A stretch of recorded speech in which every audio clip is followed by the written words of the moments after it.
Kupal ka ba, boss?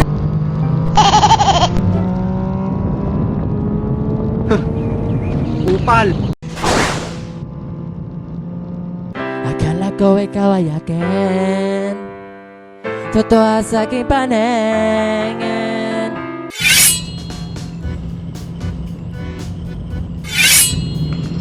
So ayun guys, no? Good morning everyone. So actually maaga tayo nagising for today's video.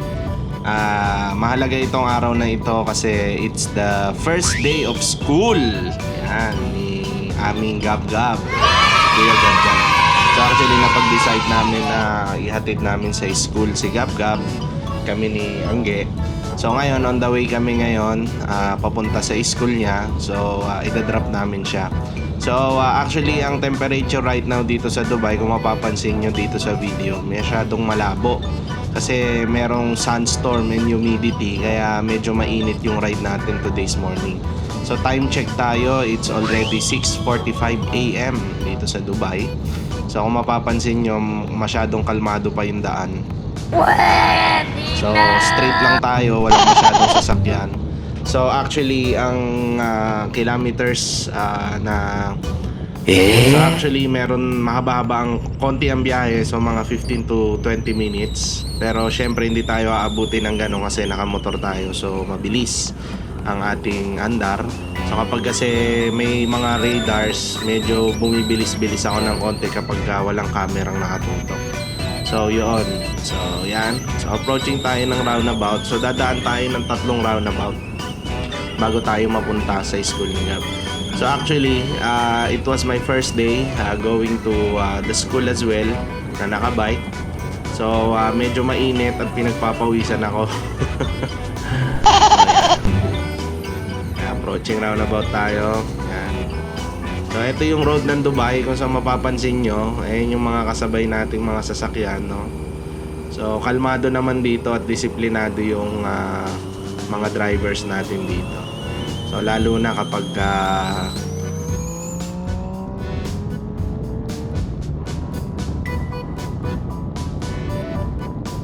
sarap. Yan, bira tayo konti. Let's go! Yan.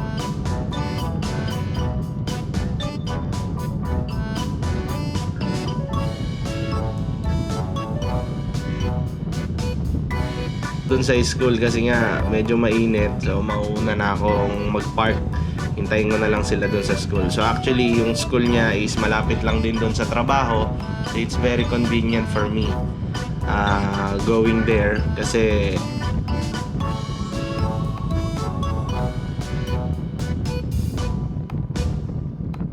doon na natin hihintayin si Gab at saka si Angge. Yan. So yeah, kung mapapansin nyo as well, kapag ka nandito sa fast lane ang motorcycle, tumatabi din talaga yung mga sasakyan. Hindi kagaya sa atin sa Pilipinas, kahit na may emergency, minsan ayaw pang tumabi, no? So yan, birit lang tayo guys, chill lang, chill. Yan. So ito yung biyahe ko araw-araw, papuntang trabaho at pauwi ng bahay, umaga, gabi, tanghali. So syempre sa tanghali hindi natin kaya kasi medyo mainit dito sa Dubai right now. So nagfa 47 to 50 degrees Celsius sa tanghaling tapat, no? So makakapag-ride ka nga pero may kasamang heat stroke naman. So yan, dire-diretso lang tayo. Sarap ng daan dito guys, walang masyadong lubak at saka open highways talaga. So kagustuhan ko dito sa aking daan papunta at pauwi, chill rides lang siya. So diretso lang, then sometimes may mga roundabout. Yun. So nakita nyo yung camera na yun yung mga camera dito sa Dubai guys. So kung mapapansin nyo, walang traffic enforcers na nakapaligid dito sa kalsada ng Dubai kasi it's all monitored by camera. So sa atin actually pinatupad na yan sa Maynila, yung no contact apprehension. I think hindi naging successful kasi maraming nagrereklamo. So dito sa Dubai, gustuin man namin magreklamo, wala kaming magagawa. So kapag naklikan kami ng camera, kulang-kulang 10,000 lang naman sa pera natin or 10,000 pesos if I'm not mistaken ang magiging multa namin kada flash ng camera. So kaya technically nag-iingat din kami pagdating sa aming speed. We make sure that it's all well monitored kasi at the end of the day magbabayad kami ng fine at hindi namin marirenew ang kahit anong sasakyan namin na nakarehistro sa pangalan namin kapag hindi namin binayaran yung fine. So technically wala talaga kaming choice but to pay it. Okay. So ayan, approaching tayo ng roundabout. So dito na tayo sa Dubai South. Yan. So Dubai South na ito. So it's another roundabout din and yun na magiging ma-approach na tayo ng Expo. So dadaanan natin yung Expo, no? Yung Expo 2020, dun yung ginanap yung nung last 2021, yung mga nagpunta ditong mga artista, local and international yan. Sila Moira, nagpunta dito, Arthur Neri, Parokya ni Edgar, yan. So nag-concert sila dun sa Expo that time. So papakita ko sa inyo yung lugar later. Yan. So mapapansin nyo medyo malabo yung kalangitan ngayon kasi nga mix ng humidity and at the same time sandstorm. So nung mga nakaraang araw nagsa-sandstorm na dito. So ito yung magandang senyales na magpapalit na yung klima. So winter is approaching since yung bare months natin ay papalapit na. So excited na rin kaming lumamig actually kasi sobrang init talaga dito sa UAE. Yan. Pero so far so good. Yan. So we're approaching the last roundabout in Dubai South. Yan. So chill lang tayo. Pasok lang agad ng pasok. Yan. Chill rides lang. Yan. Dito, bibirayin na natin to pagka exit natin dito. Bukal ka ba, boss?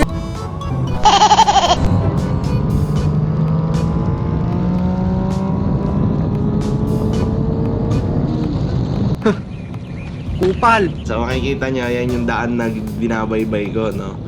So, maluwag ang kalsada ng Dubai, guys, you know. Kaya napaka-convenient din dito at napaka-safe magmotor, lalo na sa mga riders na naka-higher CC or big bikes. Talagang nakikipagsabayan talaga sa mga sasakyan din. At the same time, maluwag yung kalsada at walang masyadong motor. Kasi bibihira yung nagmumotor dito sa UAE. So kasi kailangan mo pa ng separate license kapag ka nagmotor ka. So sa akin actually nung nag-aral ako ng driving, so nung pumasa ako ng what do you call this, ng sasakyan, so nag-apply na naman ulit ako. So nag-aral na naman ako ng panibagong license class which is motorcycle, wherein nag-undergo din ako ng classes, same assessment, theory test, hanggang sa nakuha ko yung aking motorcycle license at one take. Thanks God, no? Kasi isang take lang yung inabot ng aking license. Kasi nga, bago ako nag-aral ng driving ng motorcycle, nagda-drive na rin naman talaga ako, nagra-ride na rin ako talaga sa Pilipinas. Iba pa din sa abroad, iba yung turo at iba yung standard. Kaya yun, nag-aral ulit ako kasi kailangan mong maipasa yung mga major tests and RTA test in order for you to have the motorcycle license. So ang dami ko naman natutunan na skills at yung mga do's and don'ts na ginagawa ko noon, nakakala ko tama, yung pala mali, you know.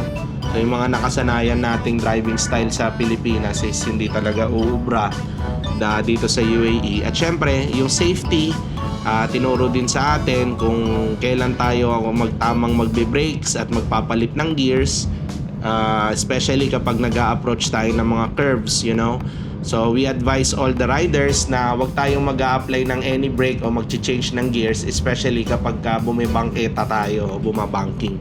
Kasi usually kapag nag-apply tayo ng brakes through the curves or nagpalit tayo ng gear, dun tayo sumisemplang kasi nga yung contraction ng gulong dun sa lupa is hindi smooth, so nagkakaroon ng parang friction, kaya tayo may chances ng mag-slide yung motor natin. So doon ko natutunan yun.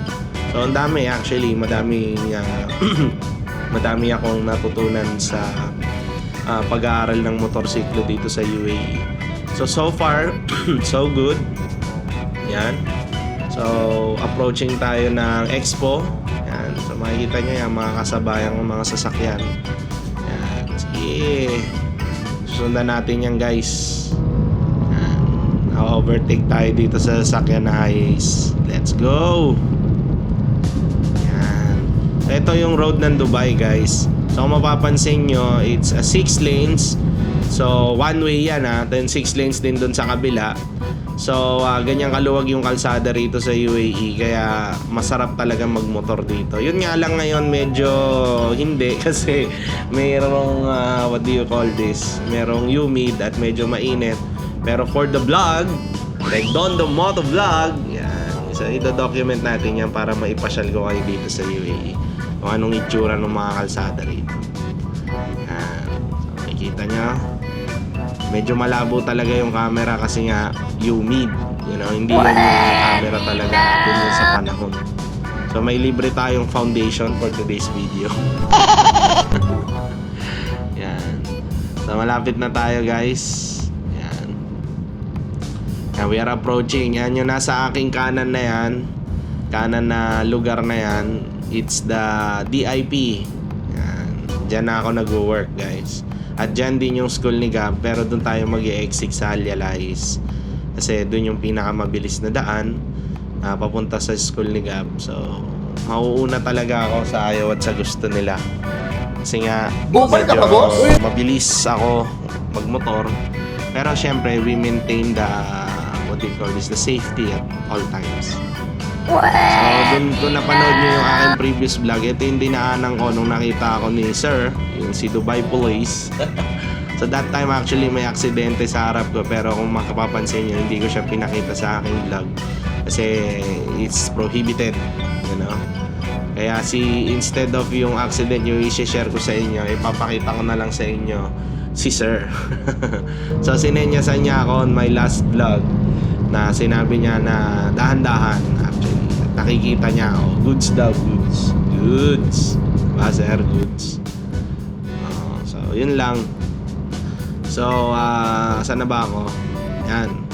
So yun, so nung napasa ko yung aking motorcycle license, and that's it. Masayang masaya ako kasi una sa lahat, one take lang yung aking driving license for motorcycle. And at the same time, syempre, pinayagan tayo ni Mrs. no, magmotor. So, yun, happy. Pero syempre, lagi lang din daw talaga mag-iingat and full gear. Mahalaga yung gears natin, like helmets, yung ating jacket na may protector sa ating elbow, sa ating shoulder, at sa likod. And at the same time, yung riding boots natin. Kasi, at the end of the day, kung ano man mangyari sa atin sa kalsada, yan ang sasagip ng buhay natin. Yan, we're approaching na sa Alyalais. So, ito yung Alyalais, guys. Mag-exit na tayo dito at malapit-lapit na yung school ni Gab. Yan. So, yung si Gab nga pala ay KG2. So, kinder to siya. So, first day of school niya sa buong buhay niya. Hindi niya alam na after this, lagi na siyang nasa school. Siyempre, maaga din na kami nagigising, no? So, we don't have any choice but to drop him on his first day para naman maramdaman niya na very special yung araw na ito para sa kanya. Siyempre, gusto namin maging part, mag-asawa sa kanyang first day of school. Kaya talagang sinikap namin magising ng maaga. So, last night natulog na ako ng 2:30 AM at nagising ako ng around 6.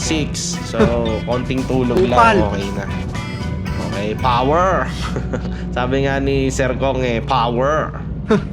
Diba? Upal! So, ayan, malapit-lapit na tayo. Ayan, nasa kaliwa ko na yan. Yan na yun. Yan yung DIP, part pa rin ng DIP yan, or Dubai Investment Park. So, yan. Mauna na tayo. Hihintayin natin si Anggi. Ayan, approaching tayo ng truck. Yes. So, yan. Yan. Mga kasabay ko dito usually mga trailers na dito sa daan na to.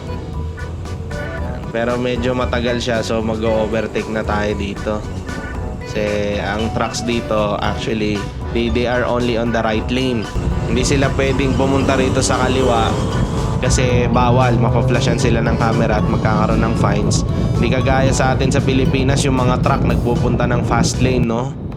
So, minsan kinakat pa yung mga sasakyan. Dito, disiplinado. So, the first 2 lanes on the right is dedicated to the heavy-duty vehicles, while the other 2 from the left is dedicated for, what they call this, private cars o yung mga sedan, SUVs, motorcycles. Pero yung pinaka-leftmost lane, yun yung tinatawag naming fast lane, dun yung overtaking lane. So, kapag dun kami pumupwesto, or especially ako, kung mapapansin nyo, tumatabi yung sasakyan. Lalo na kapag mabilis, so binibigyan nila ng respeto yung mga nagmamadali. Pero minsan meron din naman yung mga alpakapal mooks na talaga ayaw tumabi. So kaya ikaw na lang yung magbibigay, you know. We need to make sure that everything is staying cool, you know. Kasi kapag nainis ka rito, talo ka. So yan na, school ni Gab. Actually nag-aaral siya sa American school. So technically, as much as we want na magkaroon siya ng Philippine curriculum, pero medyo malayo din talaga yung school ng Filipino. Kaya we don't have any choice. Dito namin siya in-enroll kasi nga bukod sa malapit sa trabaho ko and accessible din. So ayan. So malapit na tayo sa school. So we're going to take the roundabout here. Ayan. So ayan, yung nasa kanan ko na yan, it's a mall. Na maliit na mall yan, katabi ng school nila. So ibang klase, no? Samantalang nag-aaral din ako sa Pilipinas, hindi ka ganito kaganda yung school. Kaya yung mga batang henerasyon ngayon, they are very, very lucky. Kasi they have the access for all informations, di ba? Tayo, nag-aaral tayo noon, nagbabasa pa tayo sa library. Di ba sila ngayon, computer na lang. They will search the information, they will know. So kaya yung mga generation natin ngayon, generation alpha na sila eh, hindi na sila Gen Z. They are really smart, you know. Yan. School na tayo ni Gab. Mapansin nyo, unang-una din ako, no? Aga kasi time check, parang 7 pa lang. So 7:30 magbubukas yung gate. So mapapansin nyo, wala pang mga masyadong sasakyan. So magpa-park muna tayo dito. Babrasuin na natin to kasi mamaya mapupuno na to. Magiging wow magic na to mamaya. So yan yung school ni Gab. So dyan natin siya i-drop. So hintayin natin yung mami niya kasi sumakay siya dun sa mami niya. Ako, nakamotor ako. So I will choose always to ride motorcycle kasi nga bukod sa napaka-convenient niya, mabilis and tipid din sa gas. So yan, no. So makikita nyo, tapos na natin hatid si Gab. At nakasuot pa nga ako ng ID, no. Hindi ko pa natatanggal. So yan. So babiyahin na tayo ulit papuntang trabaho. So nauna na si Anggi. So subukan natin habulin si Anggi. Ayan lang. So ayan, nauna na siya. Habulin natin, guys. Hindi ko na siya natatanaw eh. So malapit na lang yung trabaho ko dito actually. Banging muna tayong konti. Habulin natin si Anggi. So actually, malapit na lang dito yung trabaho ko. So, 2 minutes, 3 minutes drive. So, yun lang. Kaya very accessible yung school niya sa aking trabaho. So, kapag uwian niya na, madali ko na siyang mapipick up. So, ito nga pala yung DIP. Papakita ko sa inyo, guys. Yung DIP.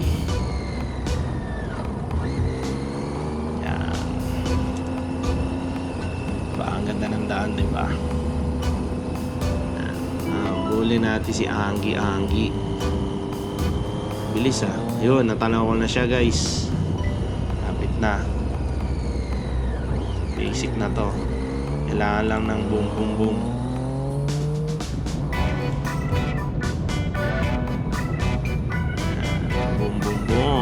Ayun. Approaching. Let's go! Huwag nyo akong gagayahin, guys. Nagmamabilis ako. Actually, mabagal lang dito. Pero abuli natin si Anggi. Bukal ka pa, boss? Yan siya. So, supposedly, pwede na ako lumigo rito. Pero, o-overtakean natin si Anggi. Kung aabutan natin. Ayun. Yan siya, yung puting Pajero na yan. Anggi, wait for me. I'm coming. Yan. So, I think sesenyasan na lang natin to. Hindi ko mahabol eh. Kasi pag nag-overtake ako, masyadong maliit yung distance dito sa katapat ko. So, bubusinahan na lang natin siya. Yan, para malaman niyang nasa likod tayo. Yan, si Anggi, oh. Napapunta na rin siya sa work niya. So, parehas kaming papunta na sa work. Anggi, bye-bye! Yan, salikod na tayo dito, guys. So, yun, guys. Maraming salamat sa pagsama for today's video. At sa mga subscribers natin, syempre, walang iba kundi si Joseph Adrian, ang kilabot ng Dubai, no? Maraming salamat sa pag-subscribe sa aking YouTube channel at sa ating mga followers sa ating Facebook. Maraming salamat po sa pag-support sa Redondo Motovlog. Hanggang sa muli, hanggang sa mga susunod nating motovlogs together. Maraming salamat. God bless and have a good day. Ciao!